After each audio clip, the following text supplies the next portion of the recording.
இப்படி போகலாமா அப்படியே போகலாமா? அந்த வழியிலே போனோம் பாரு, ரொம்ப கொஞ்சம் டிஃப்ரெண்ட் தான். அலை ஓவராக அடிக்கிறது. ஆனால் இதெல்லாம் எவ்வளோ மரம் இருக்குது பாரு, சரியாக இருக்குது பார்க்கணும்.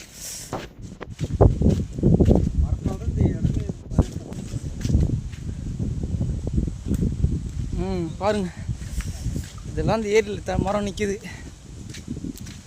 பட் பின்னாடி ஒரு குரூப் வந்துட்டு இருக்காங்க, அதெல்லாம் பார்க்கலான்ட்டு. ஆனால் இந்த பார்க்குறதுக்கு ரொம்ப மோசமாக இருக்குது. ஏரி ஒட்டிச்சுன்னா ரொம்ப கஷ்டம். ஃபஸ்ட்டு பாதிக்கப்படுறது அந்த வீடாக தான் இருக்கும்னு நினைக்கிறேன். ஆனால் எல்லாமே ஏரி பக்கத்தில் வீடை கட்டினாவே தான் ரொம்ப மோசம்.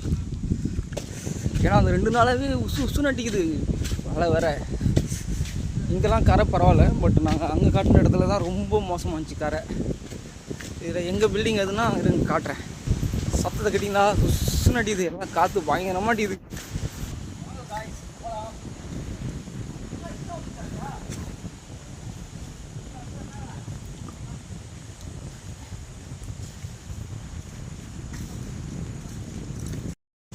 ஆஹா, ஏரி ஒச்சிக்க போதா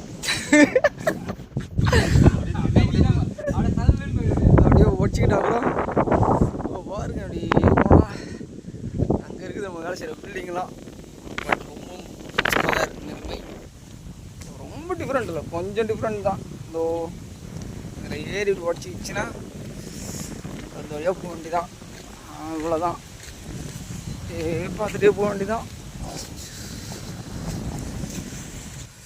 இன்னொன்று ஒட்டிச்சுன்னா போச்சுன்னா 2015 ஒரு டைம் பட்டாச்சு. ஒட்டிச்சுன்னா தப்பிக்க இடமே இல்லை. இப்போ பாருங்க, ஃபுல் அண்ட் ஃபுல் ஏரி வந்துச்சு. ஒப்பாடி எடுத்துகிட்டு தான் இருக்கோம்மா.